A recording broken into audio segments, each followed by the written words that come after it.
What if we've been getting people development completely wrong? So often in business and in life, we focus on what we're not very good at.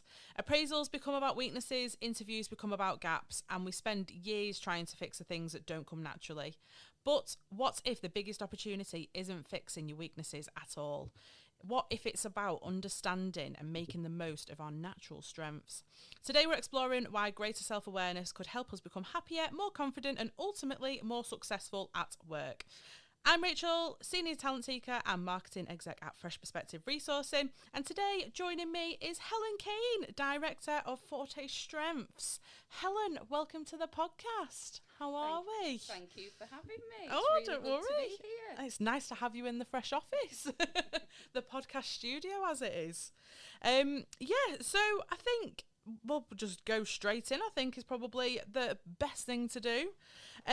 So I think the word strength definitely gets misunderstood. So people often think that it's simply something that they're good at. But I know that that's not really what it is meant to be. So what, in your words, Helen, is strength? Well, your strengths, they can be things that you're really good at because they're the things that give you energy. The stuff that you can absolutely feel it right in the gut of your stomach. You know, when you've got that vibe, you can feel it like rising up. You can feel that it's something that is going to help you get the best out of yourself. So it's understanding the stuff that really does give you energy and helps you to just do your best. It's more than, people often confuse skills with strengths. Yeah. It's more than skills. As I said before, you might be skilled at something. However, some of our skills, they're just things we've learned, the things we've practiced, the things that we've done time and time again. So, hey, yeah, I'm brilliant at that, I'm dead skilled. But it's no good if that thing that you're dead skilled at doesn't give you any energy. Because you're not going to enjoy it. You're not going to be able to get the best out of yourself if you're not enjoying something. No. It'll feel like an absolute chore, wouldn't it? If you had to do something that just wasn't, you're good at it. Yeah. But I think when you have that strength inside to do it, the difference is, unbelievable, isn't it? Yeah, I think about when I was at school, I was brilliant at maths. I just had a brain that completely got it. Oh, I'm very jealous. I know. I did a GCSE in 4th year because I was ready to do a GCSE then. In 5th year, I got an A star. Belting. Never in a million years could I go to work every single day and do stuff that involves maths. It just wouldn't be something that would energise me at all. I couldn't do it. Didn't see yourself as an accountant? No chance, no chance. Oh, okay, that's really interesting though, because I think, especially nowadays, you see, I mean, it's very fitting because we're recording this on the day that GCSE results are going out in the UK. And I think people just look, I know that it's graded by numbers now, isn't it? I think it was letters when I was doing them, and the pressure that's on you to if you're good at maths, you're going to do maths at college, you're going to do maths at university. So it's interesting that hasn't happened with yourself. Like you've taken it's just not something that you wanted to go down. I like that. Absolutely not. And I think it is really important for our young people to not just be highlighting the stuff that we think they're good at, or worse for me, shoving them into a box and saying you've got to do this. I find it absolutely suffocating, and it dulls that sparkle that young people have got. Yeah. It takes away that vibrancy, that thing that makes them a little bit different, the personality, and them being able to connect, particularly with those young people who are much more in touch with the creativity. Yeah. If we're going down the route of focusing too much on skills and shoving people in a direction that isn't for them, then they're not going to get to where they're going to be shining best, are they? And they're not going to be able to achieve the full potential and show that to other people and get in those roles that are the best for them. You hear about people who get to maybe midlife and they go,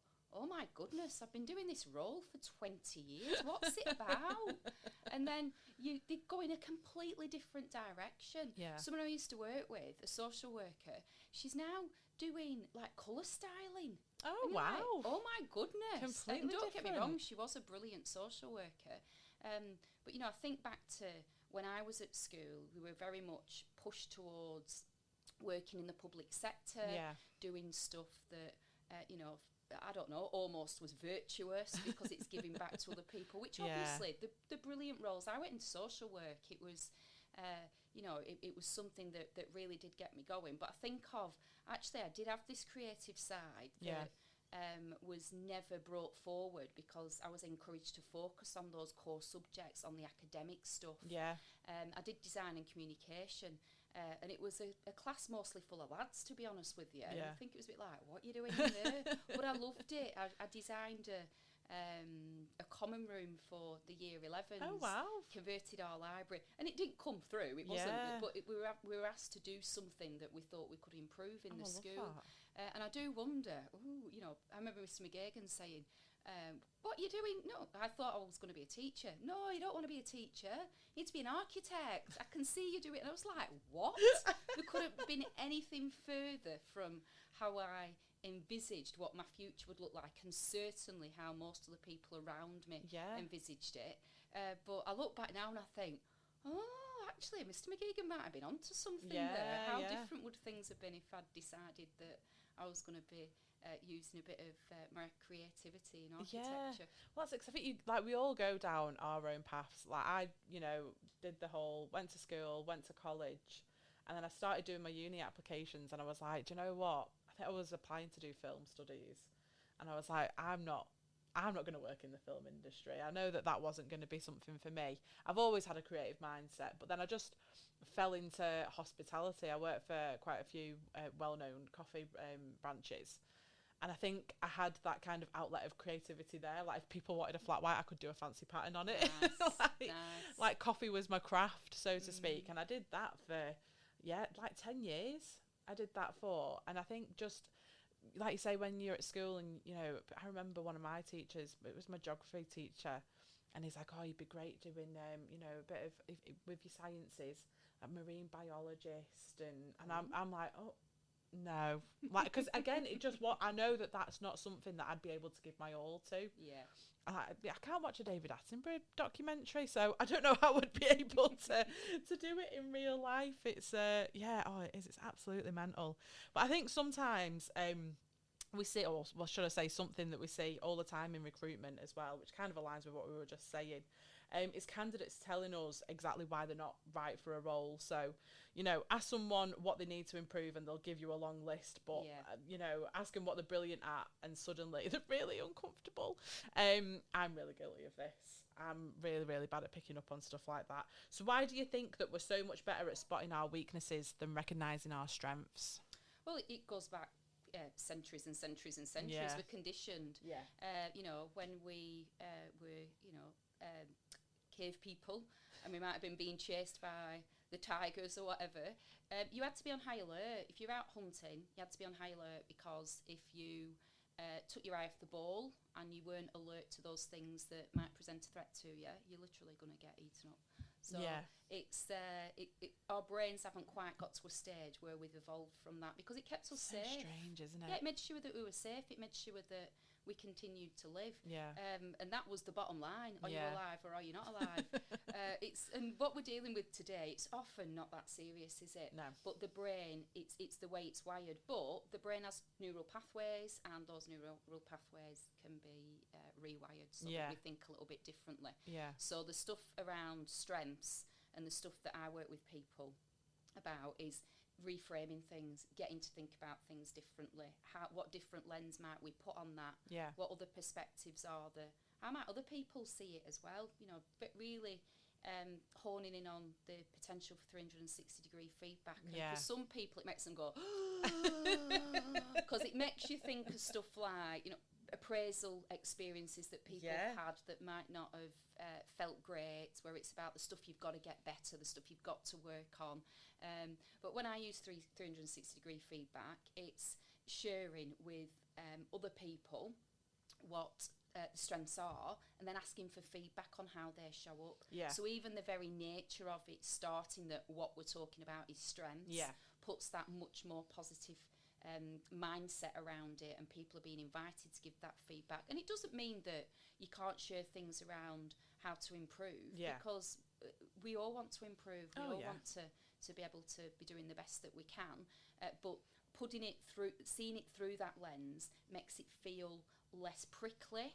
If we feel less prickly, our brains will be much more open because we're not feeling like we're under attack. Yeah. So it allows different spaces in our brains to come in and do their work as well. And there'll be stuff that's sitting back there that, you know, we can only be conscious of so much stuff at the same time, and there'll be stuff that's sitting back there that's gone in but we've never thought about. And if we're feeling relaxed and we're feeling like we're able to be curious and look at opportunities and different sorts of outcomes, then that stuff will come forward. It's when we're feeling under pressure and like there's only one way we can do it, oh my goodness, how am I going to get out of this? Our thinking shuts down because it's our brain protecting us. Right, just focus on that, just make your way there. Let's just go in that direction because it feels like it's the only way.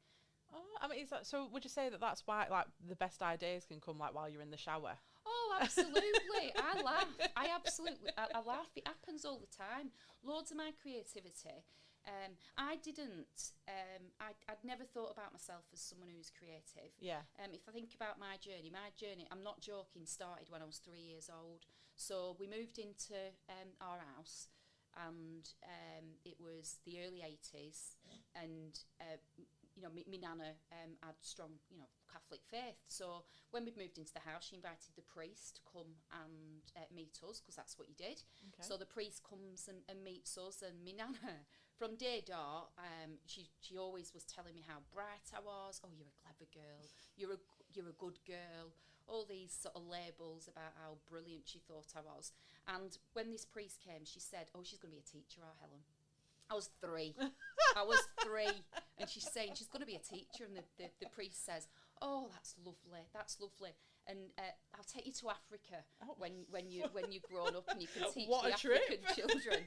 Well, at the time, you know, in the 80s, there was lots of awareness around, you know, the struggles and the poverty, famines and all the rest of it in Africa. So I was like, yeah. And do you know what? That stuck with me throughout. So my focus then was, I am going to be a teacher. This is what I'm doing. Yeah. So I went all the way through school with my vision that I'm going to be a teacher. And it continued in high school. I didn't rock at all. You know, when Mr. McGeegan said, "Oh, no, you're going to be an architect," I was like, "No, I'm being a teacher." So I went to college, and you had to have 2 core subjects in order to be a teacher. Yeah. So I did English and biology. I loved biology at school. I just thought it were brilliant. I got to college, and it was a completely different kettle of fish. I found it so challenging. And I thought, I can't do another year of this. Yeah. So I got an AS. I did manage to get a B at AS level, but I thought, if I continue with this, I might fail it. Yeah. So I did sociology in a year and completely rocked it. I loved it. People, oh my goodness. Yeah. Just being around people, learning about behaviours, different theories on our behaviours. And I also did psychology as well, so the complement was lovely. And it's from there that I then decided, what do I need to do now? And it was the 1998 when I finished college. So I thought sociology and psychology were super popular at universities. And I thought, if I go for sociology and psychology, I'm not going to get a job. Tell you what, I'll do social work. There's loads of jobs you can do when you've got a social work degree. I had no intention of working with children and families because I felt like, from my own lived experiences, I might struggle with the emotional element of that, and that it might feel too draining for me. So that it was, I thought, you know, you can get loads of jobs, connected jobs, support jobs. It doesn't have to be social work. And that's what took me into social work, to be honest with you. And then I had a 20-year career. And during all that time, I think because I was working within such structured organisations within the public sector, you know, your framework is the law. It's really, really clear what your expectations are, and you know, you can be. It's brilliant if you can come up with plans that are a little bit different, that help people to look at things differently. But I don't think I'd ever quite tapped into the creativity and understood the creativity.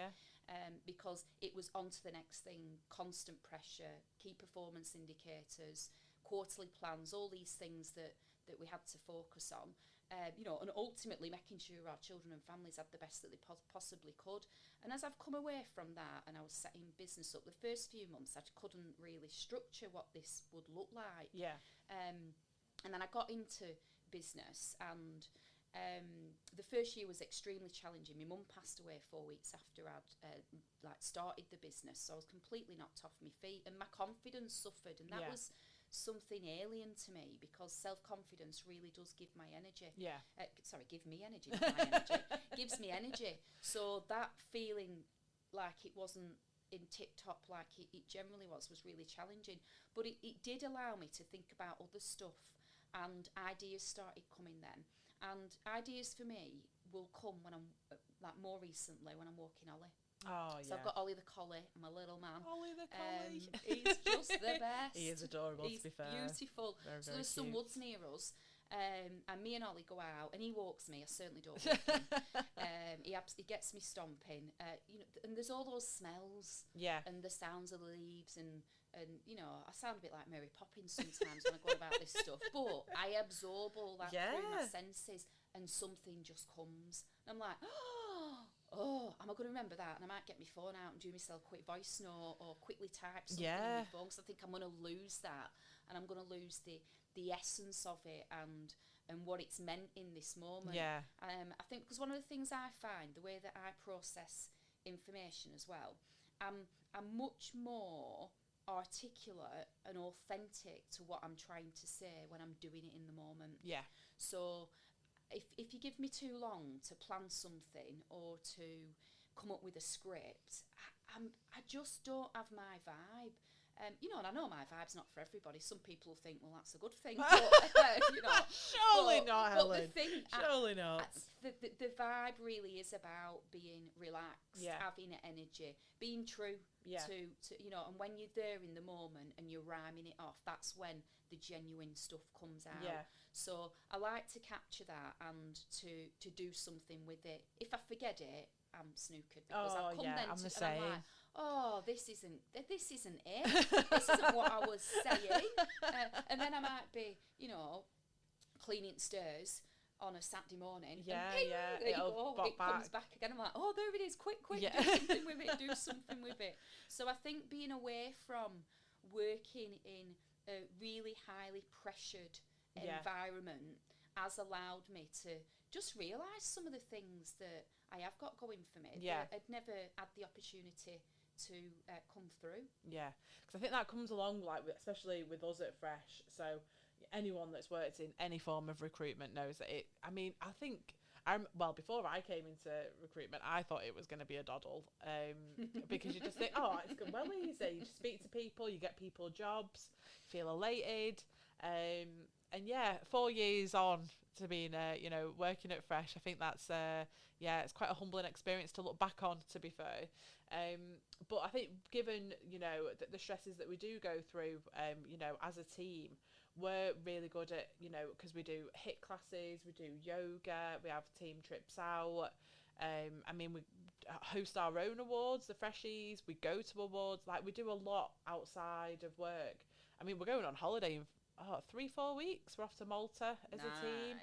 And last year, so we went to Alicante for a couple of days, and I think we'd had the best performing month in a couple of days that we were away, which I think, but like you say, I think because you get a little bit more relaxed, you're in the sun, you're having a great time, and we were doing bits of work in the mornings when we were away. But I think we'd brought on so many sales, we'd placed so many candidates. And I think that kind of resonates with that, the more of a relaxing environment that you work in is, I think it's got a lot to be said about how you work as a person. And I think it kind of goes in with, why people stay and why people leave jobs as well. Because I think one thing that I've definitely learned over the years is that people don't always leave jobs because they're bad at the job. From speaking with multiple candidates for different roles, I think often they're in the wrong job, and it does happen. Do you think that that's something that you see, in terms of people when they're within the work, that it's probably just the job and not them? Yeah, sometimes it really is about. So when we look at strengths, I use a profile called, a tool called Strength Scope, And what it does is, on a wheel of 24 strengths that are split into 4 areas, which are emotional, relational, execution, and thinking, it shows you how much energy each of these strengths give you. And when people get that profile back, there's often a few surprises in there. There's often stuff that like, oh yeah, absolutely me to a T. But there's often conversations that take place where we go, oh, I've not seen that show up before. Oh, all right, let's have a think about that. And what seems to happen is that it's that the other strengths that, you know, do give them energy have taken the forefront, or stuff that has been draining them has been stuff that they've had to get really involved in. And if you're working in a way that leads to you having to spend a lot of time in stuff that drains you, you're not going to feel very happy in the job that you're doing.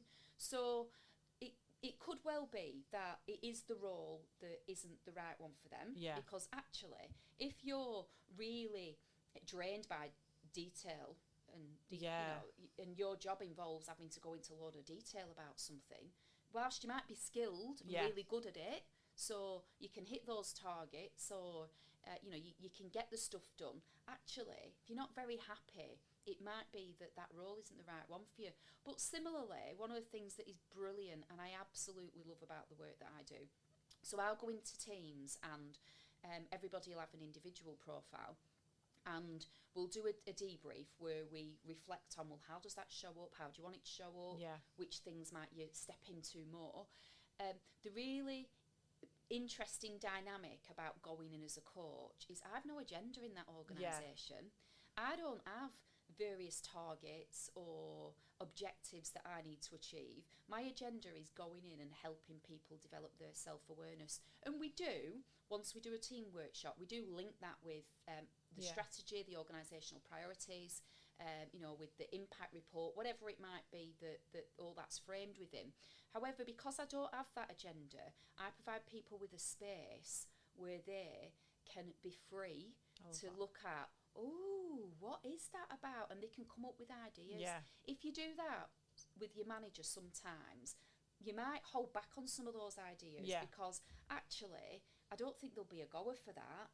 I don't think that that will fit in with the direction of the organisation.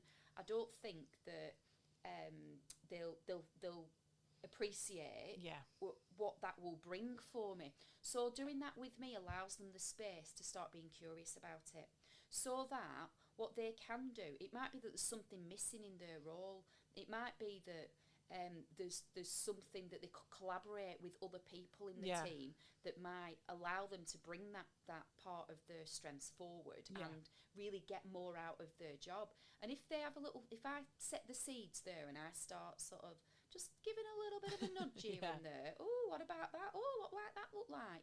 Then they're in a position where they can then go away, think about that, give it some more scaffolding, really connect it with what does it mean for my job, and then in a prepared way they can take that to their line manager and they can say, do you know what, I've had an idea. There's something that came up when I did my debrief with Helen, and I'm thinking that this is how I can add some value to the business. So it's really looking at what will it bring overall to the organisation as well. And obviously that adds value to the person's development as well. You know, and leaders, it's interesting. I've had some conversations with people in leadership roles, and it's all a little bit soft, this stuff, isn't it, Helen? It's all a little bit touchy-feely, airy-fairy. Well, it might well be, but we're human beings. We're not spreadsheets. We're not a tick box. We're not. People forget that as well, don't they? In like work. You know, we're not about shoehorning people into stuff. We are human beings, and as human beings, guess what? We have feelings. We experience the world through our emotions. They're the things that stick with us. That's the stuff that you feel in your gut. So when I talked about strengths and you can feel it, and you feel it. You feel an energy going through your body. We feel stuff in our heart. You know, we feel stuff in our heads. If we're dead stressed, we'll get a headache. If we're feeling great, we might have that like gorgeous lightness of, you know, feeling that you get. So this soft stuff, it's worth it. really powerful, and it has an impact on the bottom line. If people are happier, you're gonna retain them. Oh, They're gonna for sure. stay in the roles. Yeah. They're not gonna be looking elsewhere because Yeah. they're really happy with what they're doing. If they're happy, they're much more likely to be cracking on with whatever it is that they're doing. They're also much more likely to give a chuck up to other people. Yeah. To work, to look beyond themselves, to have the head up and be able to work across the team, to be able to work with stakeholders, to work with those partners in other organisations, you know, who it's really important to have those relationships with. It all comes down to relationships, doesn't it? Oh, literally. So then you've got all that. So what does that mean in terms of what you're achieving as an organisation?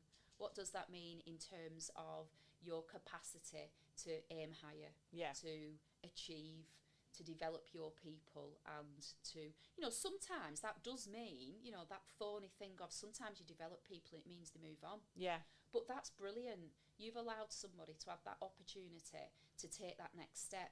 And when they're moving on to that next step, they're going with a good news story. Yeah. They're going saying, do you know what? That was a belting organisation to work for. I think people get afraid of that, don't they?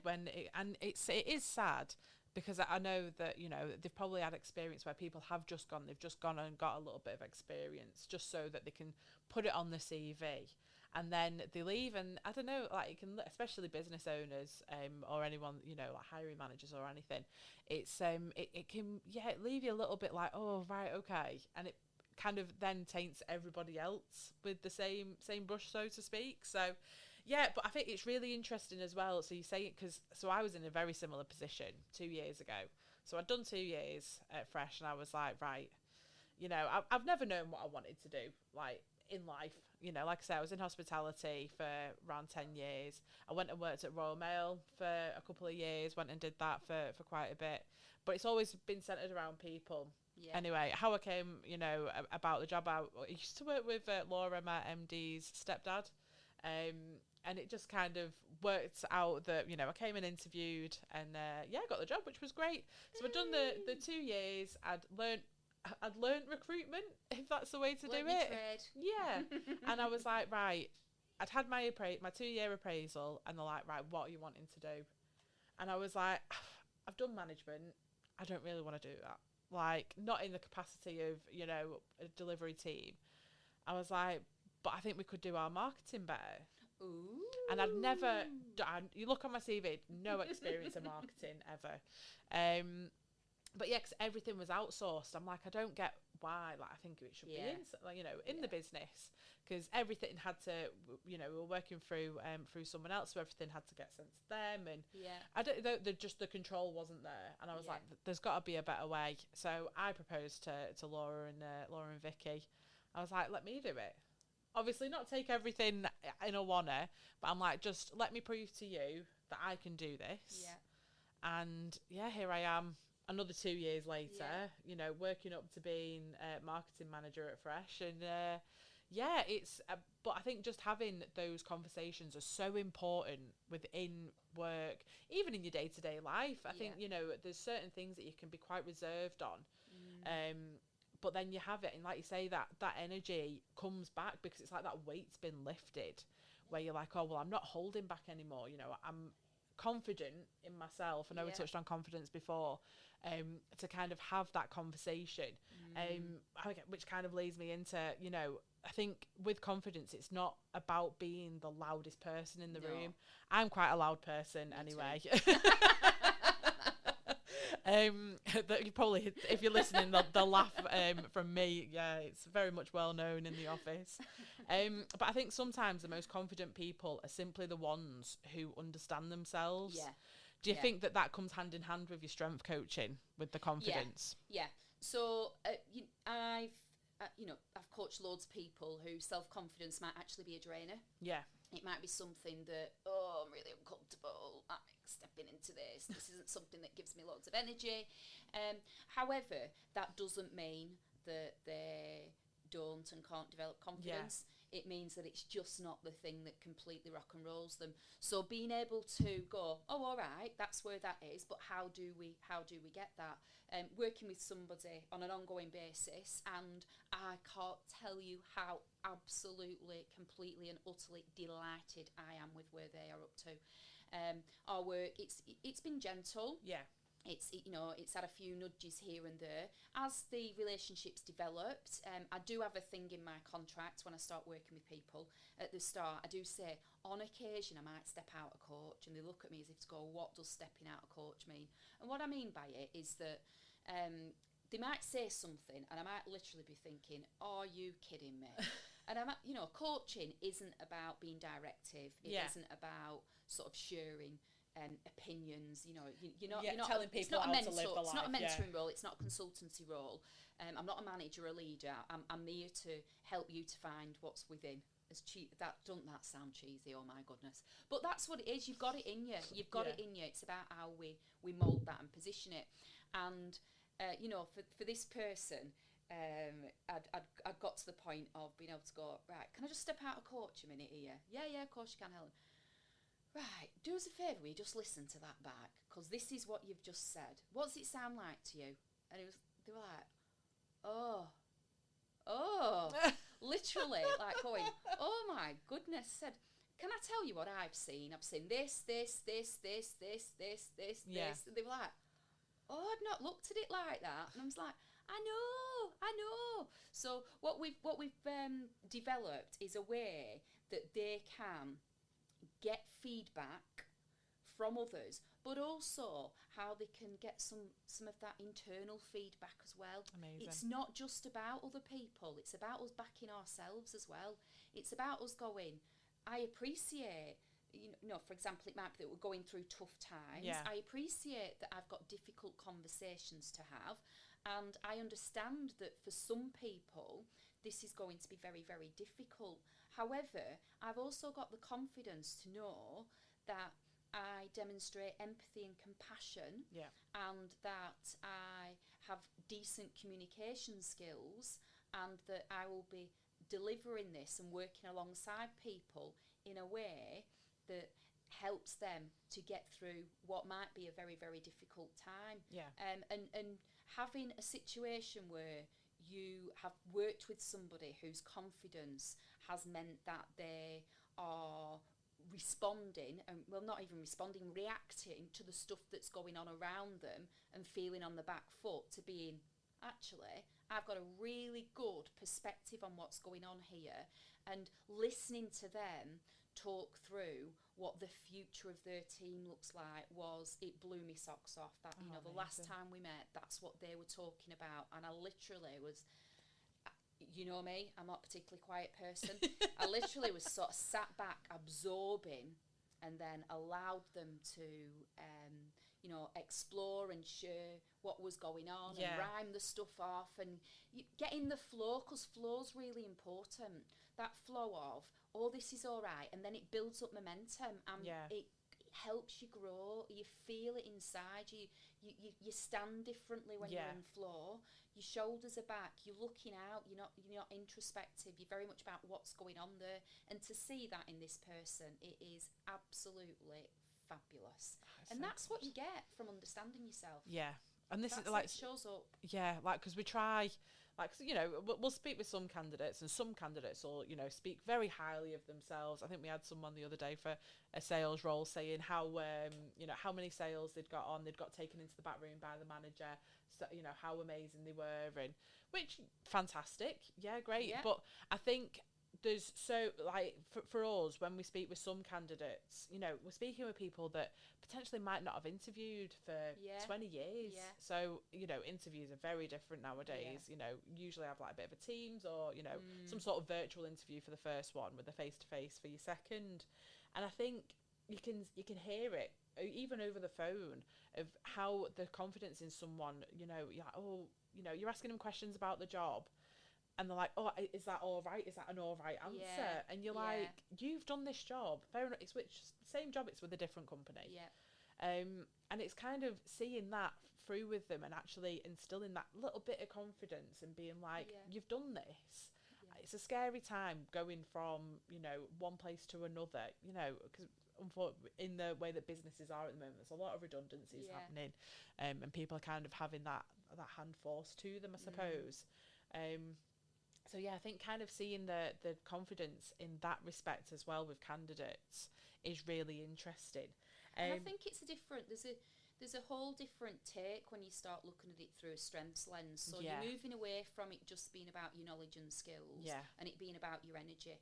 So, you know, knowledge and skills, we can all rhyme stuff off. We can you know, we can self-coach so that, yeah, I'm gonna look confident, I'm Yeah. gonna have that tone of voice.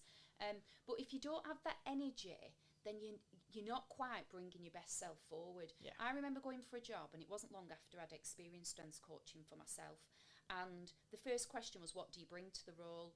And it was really interesting that I thought about how different the answer would have been before I'd experienced strengths coaching. And the difference wasn't massive, because I was quite a good, you know, I was quite a good at interviews. Yeah. You know, I'm quite structured in my thinking, so I was able, you know, that being able to answer the questions was not a challenge for me. But what I knew I brought when I started talking about strengths was real, and it was the emotion of it, but it was how that applies and what that impact is. Yeah. So it's not just what I'm doing, how I do it, it's what does that mean for other people. And then there's that other dynamic of, you know, we do get obsessed with weaknesses, and who wants to talk about a weakness in an interview unless you directly ask? Because, what am I going to bring that up for? Yeah. But actually, when you frame it as drainers, when it's something that drains you, you're able, you can link that with how you can then regain that energy.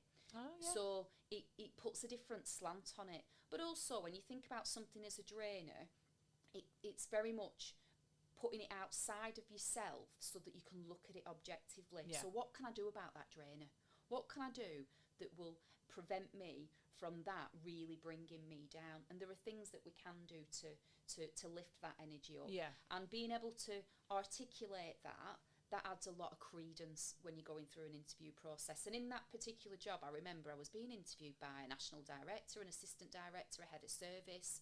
Honestly, I was a bit of a wild card for the role. I hadn't told anybody I was going in it. I rocked up in a nice bright pink and blue dress and a blue jacket. I hadn't rocked up in, you know, the black suit and all that sort of stuff. And I remember going for that interview and not actually feeling under pressure, because no one knew I'd gone for it until I walked in and business support were like, what are you doing here? Oh my goodness. So I didn't feel under pressure. And it was a real, you know, it was a real stretch to be going for the role, to be honest with you. I don't think I've ever gone for something when I've ready. I've always gone before I'm ready, and it's been a stretch. But this interview was really tough. It was a panel interview, as I say, you know, really senior leaders. And when they phoned to offer me the job, I was like, give over. I used different language, actually. She says, you were great. And I went, well, I'll tell you what, you could have let your face know. And she started laughing. So she said, hard, really? Isn't it? I said, yeah. I said, first question, I'm easing in. I'm going, yeah, you're all nodding, smiling, writing stuff down. After that, it was like a sliding scale until the end of the interview. At one point, the national director asked something, and I gave her an answer, and she went, well, that's not going to, whatever it was that she said. And I was like, oh, I wanted to just go, right, I think you've made a mistake. Perhaps I need to, I think, you know, perhaps I need to leave. Maybe this is a bit too far. Anyway, I didn't. I just repositioned my shoulders and went, oh, I do apologise. Yeah, what I meant by that, and I went into the detail that was needed. But what the feedback was, she said, Helen, you nailed it in the first question. Yeah. That first question absolutely nailed it. Me knowing my strengths, linking it to the, you know, the organisational operating framework, ultimately how we impacted children and young people, how we made sure that their lives were better. So I could bring in stuff like complaints, our service to the courts, because it was court-based service, how you develop your team, all those sorts of things, but also reflect on the stuff that drained me and how I intended. And I spoke as though I was in the job. I think that's a brilliant tip for interviews. Do not talk like, if I get this job, talk like you're in it. I'm already in it, so I'm telling you what I'm doing. Yeah. And this is what I'll be doing, and this is what you know. Not that you know. I think there's a bit of hesitance if you don't talk like that, and then people can. I'm going well off track here. I love it though. But then people can, as you're talking them through what you're going to do in your job, they can see you in that job. Yeah. They can start going, oh, all right, this is what that will look like. Yeah. Oh, brilliant. So they'll bring in that. So you're already creating that edge and that vibe. And there's so much about vibes and energy and and how we communicate ourselves. Such a buzzword at the moment as well, it's vibes, really isn't it? But I important. think everyone gets it because it is, you know, especially even in business, like there's got to be some element of vibe and I think that says a lot. You know, especially like you say, but I think it's really interesting, like with what you're saying, you know, going into interviews, but thinking that you're already in it. Because like you say, I think when, well, it probably is seen as the norm, you're going in because you want to be in that job. But especially if you've got experience in, you know, the sector and the job itself, then why would you not? So I think that's a really interesting take on that. I mean, speaking of takeaways, I'd love everyone listening to kind of come away with something practical. Like, you know, if someone's thinking, I'm not actually sure what my strengths are, which probably a lot of people would if you were to ask them on the spot. So what do you think one thing is that they could do this week to start discovering what the strengths are? Really simple. And you've got to do this when you've got to be relaxed. You've got to have a little bit of space. It's no good like fitting it in between two stressful phone calls or on the back of a school run when you know one child's forgotten the dinner or whatever. But it's give yourself some space and literally just, I mean, close your eyes if that makes you feel more comfortable. But visualise what you look like on your best day. What is it that is going on your best day? And spend some time there. So, you know, starting with how does the day start? Literally to the point of your alarm going off or you waking up. What do you do? What do you think of? What you're looking forward to that day? And then what does your routine look like? You know, those days might well be that you get up, you walk your dog, you have your breakfast, you know, you might have children to sort out, the stuff might have been ready before, so you're not all rushing about in the morning. But what does that look like? What you're doing? And then as your day goes on, what's happening? Who's around you? What are the key things, the tasks that you're undertaking? Because there will be some things that absolutely light you up. And then when you're doing those key tasks, how are you feeling? And you know, connecting with what does that experience feel like for you. And as your day's going on, you'll feel like you're getting in that flow, so you're building up a momentum. And it's contagious. It rocks you from one thing to the next. And even if a curveball comes in that might otherwise knock you on your backside, you're not getting knocked over by it. What's happening is you're going, oh, all right, like you're a Teflon-coated superhero. Boom, off you go. We're not having any of that. And you're able to pivot, or you're able to respond in a way that means that your day isn't knocked off track. And then, you know, the day will end with being able to look back and think, well, what's happened today? Today's been a good day. What are the things that have happened? And most of us, the vast majority of us, will be able to think of that one day. I've got a day that I think of and it's brilliant. And I remember part of this day just involves me walking out of the house, locking the door, opening my car, shoulders back, putting me car, me bag in car, the sun's shining, and setting off at radio. I've got a really vivid representation of what my day looks like because I often go back and practice it. And that's the important thing. You might do it once, so you might be a bit uncomfortable and think, what is she on about? What? Visualising stuff, give over. But the more you do it, the more you become aligned and comfortable with doing it, and the more you feel able to put yourself back into that space. And when you're doing that, there will be key things that keep popping up for you. For me, being around people. When I have days when I'm not around people, particularly in business, less so when I was in social work, to be fair, because when I was in social work, there were phone calls, there were Teams meetings. Constant. It was absolutely, you know, one thing after another. But in business, if I don't have those phone calls or those virtual meetings and it's me and Ollie all day, I do sometimes get a little bit jittery and I can feel my energy falling. I'm like, oh, so I need much to of the do same, something, you know. Yeah, I get so that. it might be a quick voice note to somebody like, oh yeah, wondering how you are, just checking in, hope you're okay. And it'll be an intentional voice note because I want a voice note back. Because I want to hear somebody's voice.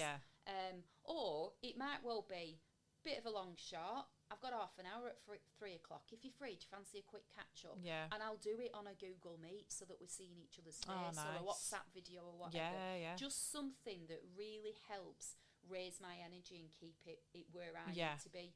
And understanding those key things means that when you are experiencing difficult times, which we all do. Yeah. I mean, one of the things I had feedback on recently is that I'm a little bit indestructible. So when you get to know me, you learn about some real challenges, and you know, I've come from a really big family. I'm one of 5. My mum was, my dad is. So there's lots going on all the time, and I don't really share a lot of that. Yeah. I share more of the cracking on with it, because that's the way I operate. Yeah. But that doesn't mean that I don't have those experiences where I'm on floor thinking, oh my goodness, this is a bit much. Yeah. And it's really important for me to practice what I coach, to really be reflecting on what can I do in this moment. You know, and sometimes it's all right actually just to be in that moment. Yeah. It's sound. Give yourself a day. If that's what needed, what's needed, it's what's needed. But then it's knowing and having those tools around so that you can help yourself. Yeah. And you know, sometimes it might be so that you know the person to go to. We all have our go-tos. And not being too proud to use those go-tos as well. You know, that's certainly some feedback I've had around, actually, Helen, you don't have to do it all on your own. Oh God, I don't, do I? I don't. And I think because I have been used to being so self-efficient. Yeah. I'm the eldest of 5. You know, I played quite a role in, you know, being the eldest. Yeah. And my younger brothers and sisters coming up. I was babysitting far too young. I was a cleaning job at 14. I've been forever in work since then, always generating my own income.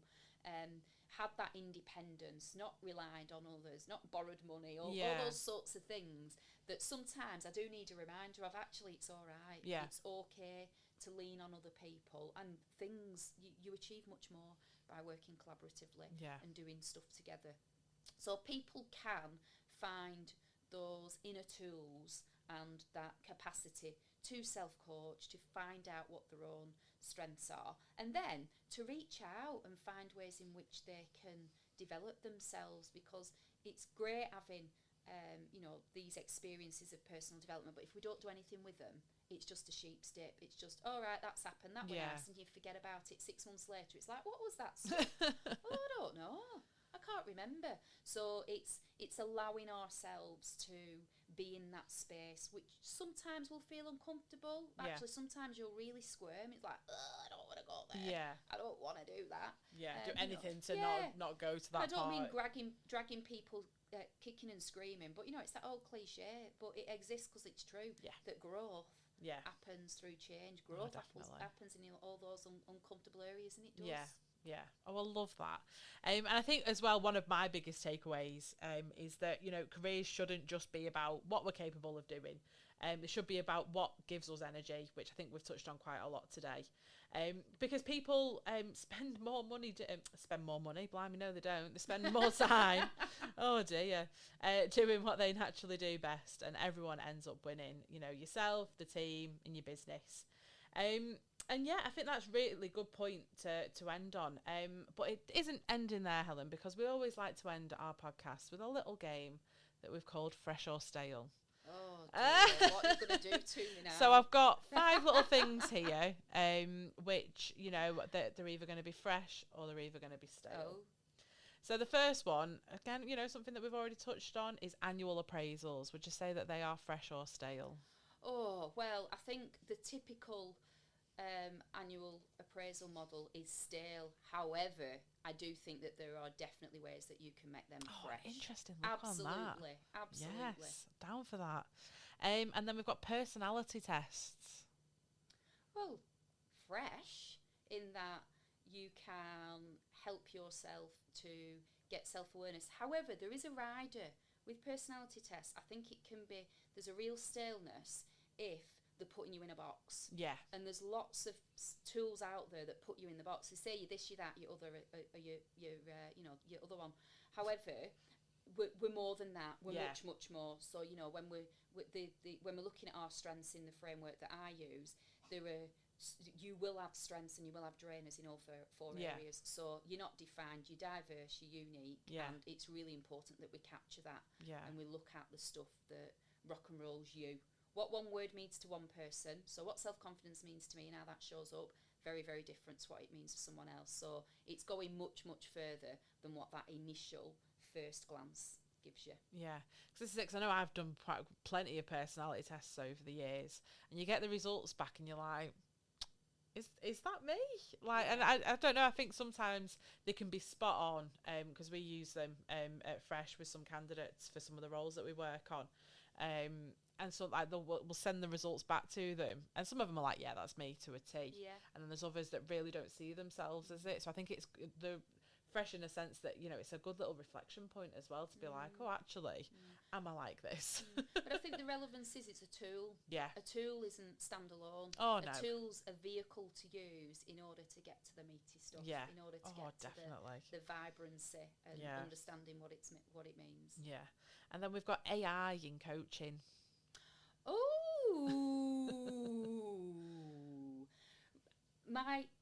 My initial is stale because you cannot beat human interaction. You absolutely can't.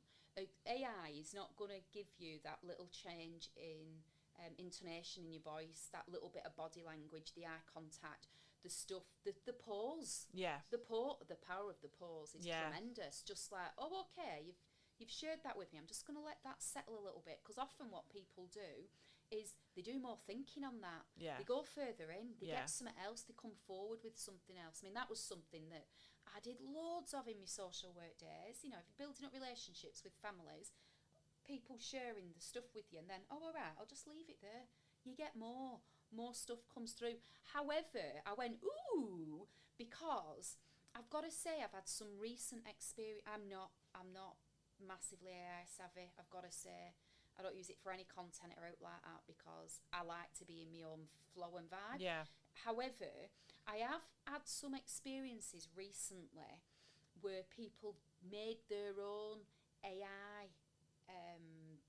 tools, and they've trained it to speak in their voice. And do you know what?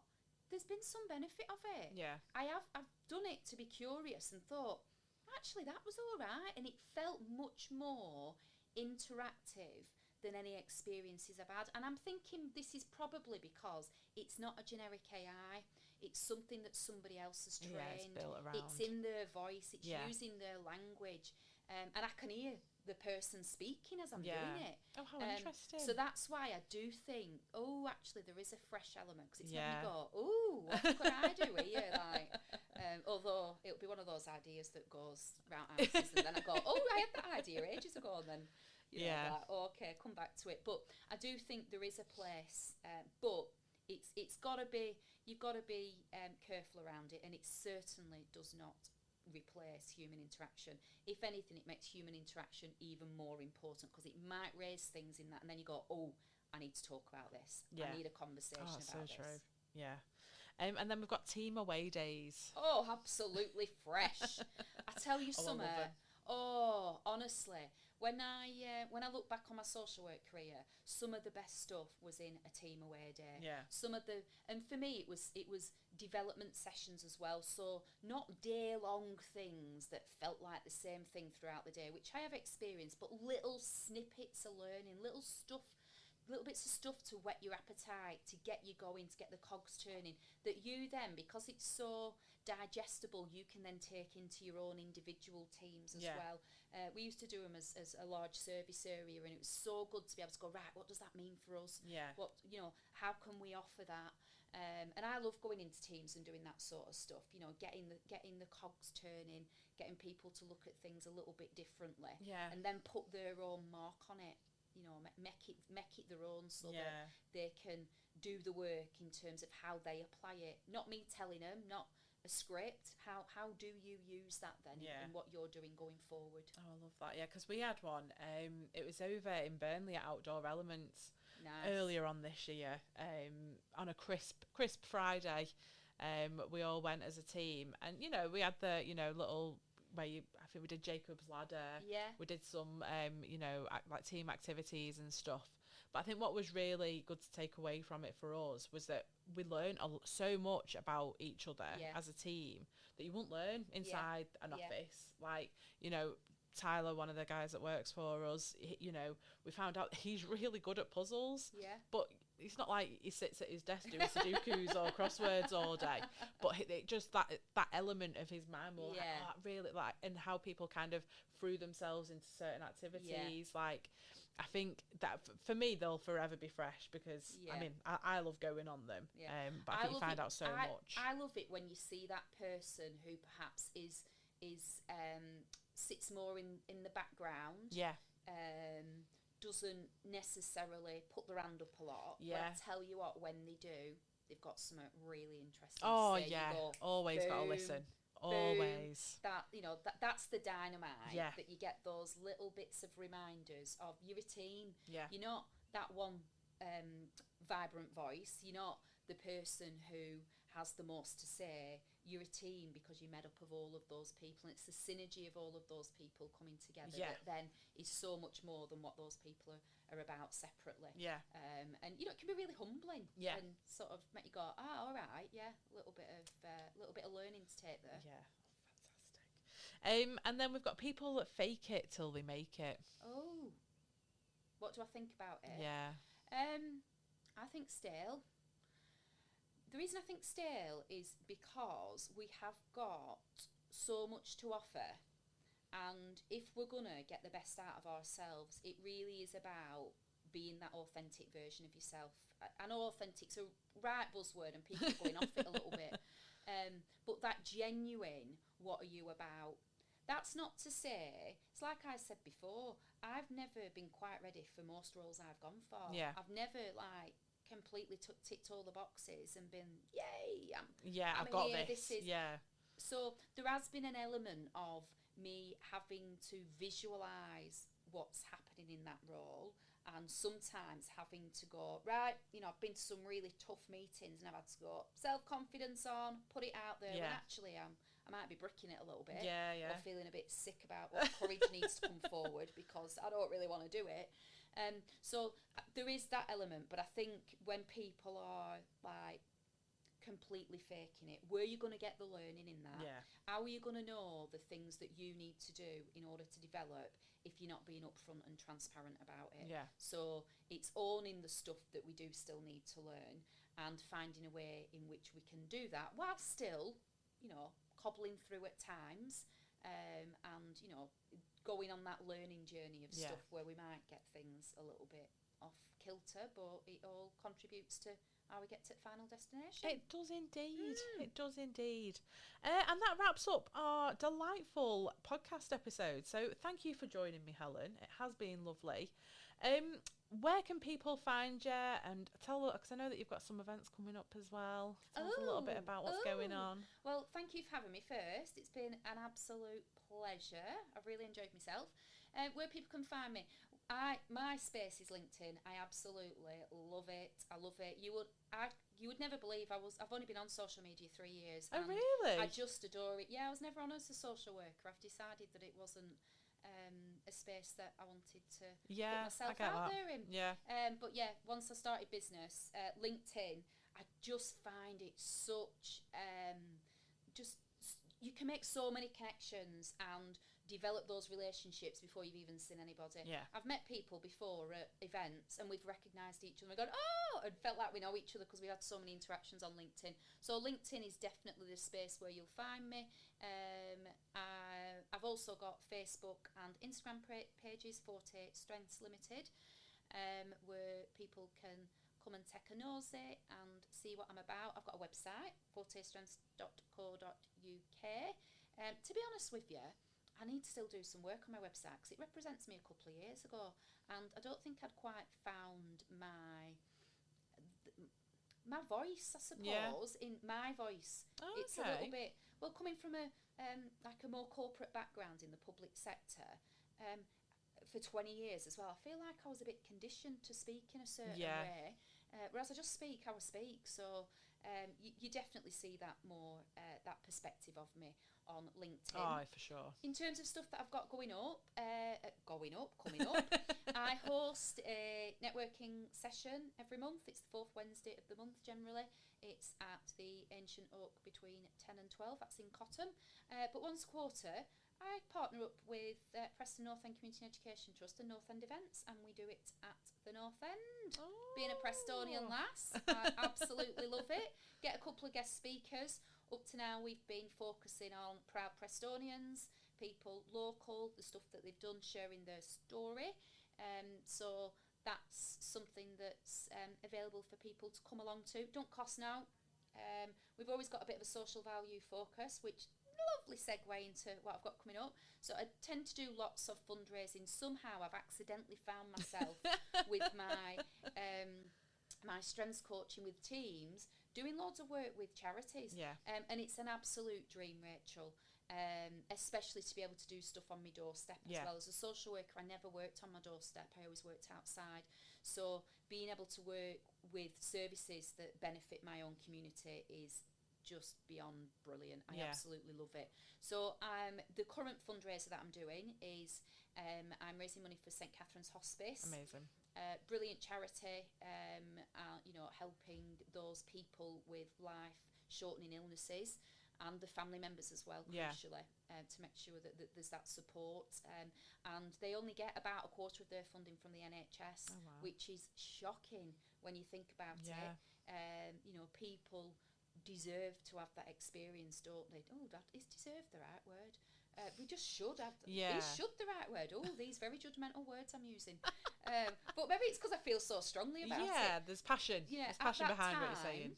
In that time of need, those services are absolutely crucial. Yeah. Yet they rely upon fundraising, upon corporate organisations offering their support. So I am trekking Mount Toubkal, which is in Morocco. I think it's the highest mountain in Africa, at the end of October. Wow. So it's 3 days. It's categorised as tough.